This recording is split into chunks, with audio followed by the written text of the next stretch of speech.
टूटा हुआ रूबी धीरे धीरे ऊपर उठा और उसमें से जो चीज निकली वो थी किंवदंती वाली डेमोनिक स्वॉर्ड। पिछले जन्म में मैंने सिर्फ इसके बारे में सुना था। प्राचीन काल में 7 मॉन्स्टर्स आए जिन्होंने हर तरह का अत्याचार किया, जिससे दुनिया में हाहाकार मच गया। बड़ी तबाही रोकने के लिए 7 खानदानों के मुखिया आगे आए और हर एक ने एक मॉन्स्टर से लड़ाई की। बास्करविल खानदान के पहले मुखिया का सामना हुआ लालची मक्खी बेल्जेबब से। आखिरकार 81 दिनों की जंग के बाद उसे मार दिया गया और स्कर्विल इलाके में दफन कर दिया गया। ये डेमोनिक स्वॉर्ड उसी लालची मक्खी बेल्जेबब के शव से बनी थी। कहा जाता है कि ये स्वॉर्ड बाद में मॉन्स्टर्स के हाथ लग गई। मॉन्स्टर्स की जंग में कितने ही लोग मुसीबत में फंस गए, लेकिन इस जन्म में ऐसा नहीं होगा क्योंकि अब ये मेरी है। अचानक डेमोनिक स्वॉर्ड एनर्जी बनकर मेरे दाएं हाथ में समा गई। फिर स्वॉर्ड की काया मेरे शरीर से ही बाहर निकल आई। साथ ही मैंने पूरे शरीर में ताकत महसूस की। क्या बात है, मॉन्स्टर के शव से बनी ये डेमोनिक स्वॉर्ड। अब से यही मेरी सबसे बड़ी ताकत है। चारों ओर देखने पर कोई और कीमती चीज नहीं मिली तो मैंने जाने की तैयारी की। तभी अचानक मेरे सिर में तेज चक्कर आया, या यूं कहूं कि भूख का एहसास हुआ। मेरा अंदाजा है कि ये इस कमबख्त डेमोनिक स्वॉर्ड की वजह से है।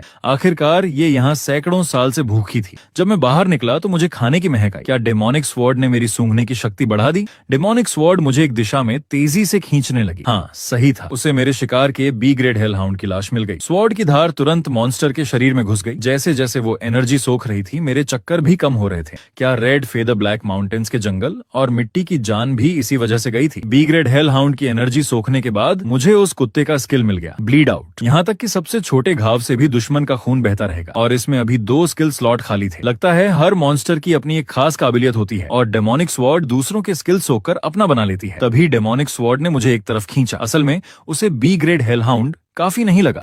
पास में पड़ी ए ग्रेड सर्बेरस की लाश उसे ज्यादा आकर्षित कर रही थी। इस रफ्तार से एनर्जी सोखते रहे तो फील्ड टेस्ट के लिए शिकार ही नहीं बचेंगे। मैंने गुस्से में कहा, मेरे शरीर में हो तो मेरी बात मानो। सर्बेरस की एनर्जी सोखने के बाद बचे हुए 2 स्लॉट भी भर गए।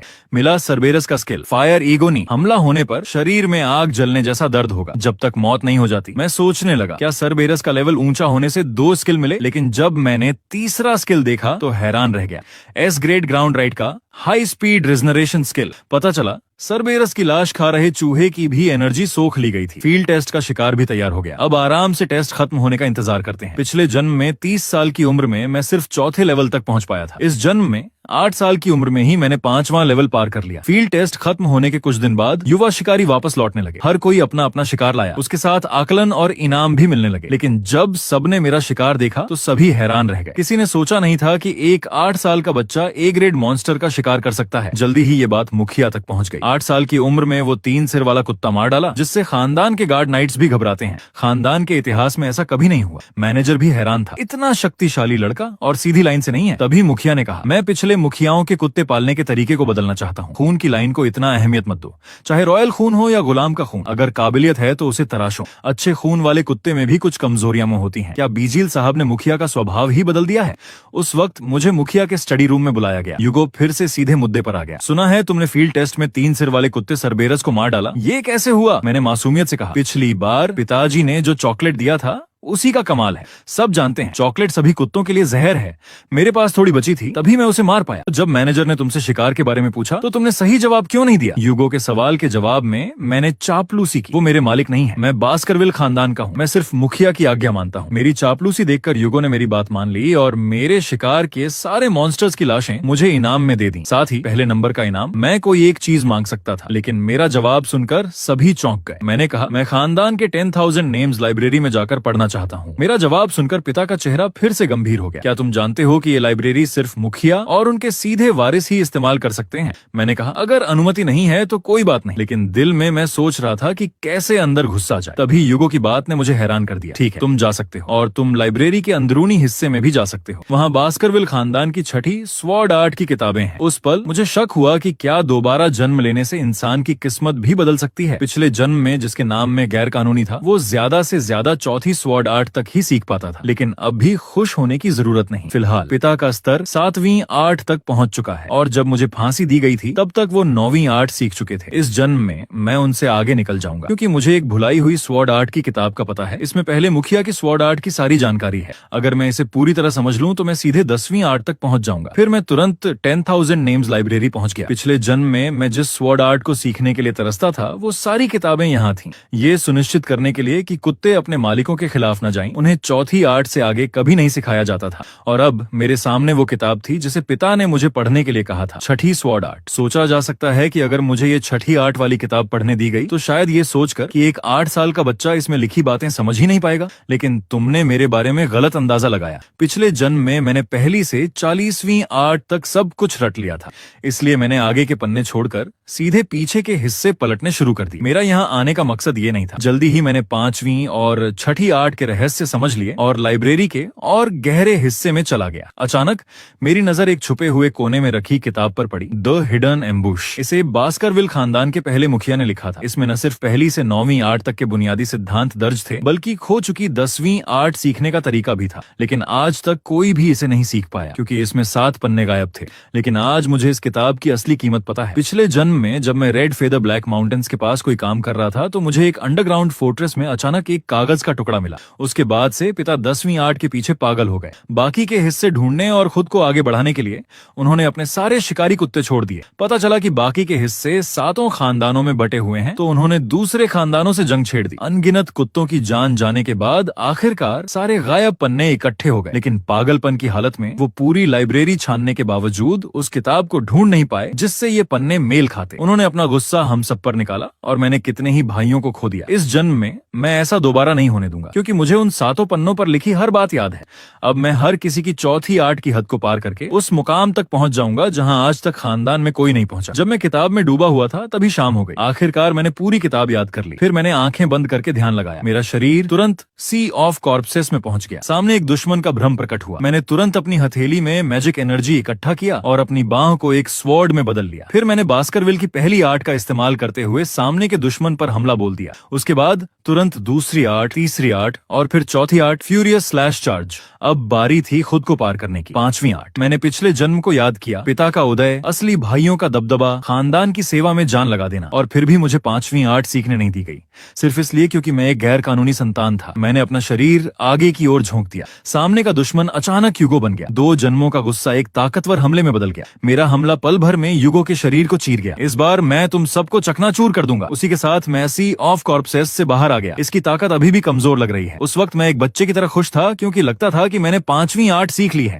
अभी अभी मैंने 5वीं आर्ट का रहस्य समझ लिया था। उस पल मैं बेहद खुश था। मुझे साफ महसूस हुआ कि मेरी मैजिक क्षमता बढ़ गई है। अगर मेरे पास पर्याप्त मैजिक है तो मैं पिछले जन्म की सबसे ऊंची स्थिति में वापस पहुंच सकता हूं और साथ ही मैं एक स्वॉर्ड एक्सपर्ट से बढ़कर एक लो लेवल स्वॉर्ड मास्टर बन गया। याद रखो, पिछले जन्म में ये मुकाम पाने में मुझे 30 साल लगे थे। इस जन्म में मैंने सिर्फ 8 साल की उम्र में ये कर दिखाया। अब मैं एक स्वॉर्ड एक्सपर्ट से बढ़कर लो लेवल मास्टर बन गया। मास्टर और एक्सपर्ट का स्तर पूरी तरह अलग होता है। जब ठोस प्रकाश की रिंग और घनी तरल में बदल जाती है तो स्वॉर्ड आर्ट को और आजादी से इस्तेमाल किया जा सकता है और ज्यादा ताकत दिखाई जा सकती है। पिछले जन्म में सीखी गई स्वॉर्ड आर्ट हालांकि मुझे कुछ देर के लिए ताकतवर बना देती थी, लेकिन उसकी कीमत मेरे शरीर को कमजोर करना था। द हिडन एम्बुश हमला और बचाव के बीच संतुलन बनाए रखती है और इसमें बढ़ने की कोई सीमा नहीं है। अब मैं एक सर्वोच्च स्वॉर्ड मास्टर की भी 100% सफलता के साथ हत्या कर सकता हूँ।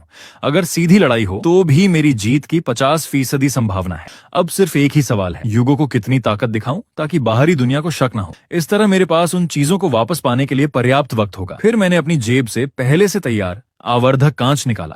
प्रकाश को केंद्रित करने के सिद्धांत का इस्तेमाल करते हुए मैंने द हिडन एम्बुश किताब को आग लगा दी। इस तरह इस दुनिया में सिर्फ मैं ही 10वीं आर्ट तक पहुंच पाऊंगा। जैसी उम्मीद थी, गार्डों को जलने की बदबू आते ही वो तुरंत ऊपर दौड़े आए। मैंने घबराहट में अपना सिर खुजलाते हुए समझाया कि मैंने गलती से एक बेकार किताब जला दी। ये सुनकर दोनों की जान में जान आई। अगर कोई अहम किताब जल गई होती तो उनकी 3 जन्मों की जान भी उसकी भरपाई नहीं कर पाती। लेकिन साथ ही दोनों गार्ड अपनी लापरवाही के लिए बार बार माफी मांगने लगे। गार्डों को इतना ईमानदार देखकर मैंने कहा कि मैं ये बात किसी को नहीं बताऊंगा और इसे राज रखूंगा। लेकिन उन्हें क्या पता था कि ये किताब पूरी लाइब्रेरी, यहाँ तक कि पूरे साम्राज्य की सबसे अहम किताब थी। दृश्य बदलता है। मैं पिता के स्टडी रूम में पहुंचा। पिता ने सीधे पूछा, लाइब्रेरी से क्या समझा? मैंने जवाब दिया, पढ़ने के बाद मेरे शरीर में गर्म और नुकीला लेकिन साथ ही नरम और चिपचिपा एहसास हो रहा है। पिता और मैनेजर मेरा जवाब सुनकर स्तब्ध रह गए। ये एहसास उन्हें बहुत अच्छी तरह पता था क्योंकि एक प्रतिभाशाली को भी लगातार अभ्यास करके 15 साल की उम्र तक जाकर ये स्तर मिलता है, लो लेवल स्वॉर्ड एक्सपर्ट। लेकिन अब ये सिर्फ एक 8 साल का बच्चा है और वो स्वॉर्ड फील्ड में कदम रख चुका है। लेकिन ये मेरी असली ताकत कैसे हो सकती है? मैं तो तुम्हें और बास्करविल खानदान को एक बहुत बड़ा तोहफा देने वाला हूँ। बास्करविल खानदान के ड्यूल फील्ड में पिता ने मेरे वर्तमान स्तर को जांचने के लिए सबसे सीधा तरीका अपनाया। उन्होंने मेरी एक लड़ाई तय कर दी। दी। उस वक्त मुकाबले के मैदान का लोहे का दरवाजा ऊपर उठा। दरवाजे के अंदर से गुर्राने की आवाज आने लगी। अंदर का मॉन्स्टर इतने कमजोर प्रतिद्वंद्वी से खुश नहीं लग रहा था। एक ऐसा चेहरा सामने आया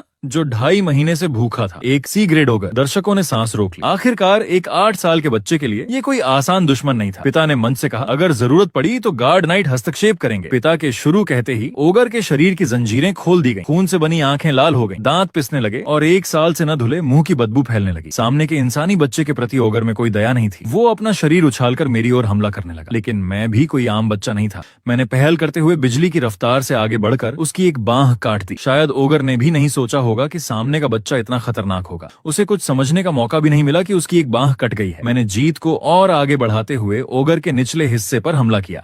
चोट खाए ओगर का संतुलन बिगड़ गया और वो जमीन पर जोर से गिर पड़ा। और चूंकि बी ग्रेड हेल हाउंड के ब्लीड आउट स्किल का असर था, ओगर के पास हाई स्पीड रिजनरेशन क्षमता होने के बावजूद कुछ नहीं कर पा रहा था। उसकी डरी हुई आंखों को देखकर लगता है मरते दम तक उसे समझ नहीं आया कि वो दोबारा ठीक क्यों नहीं हो पा रहा।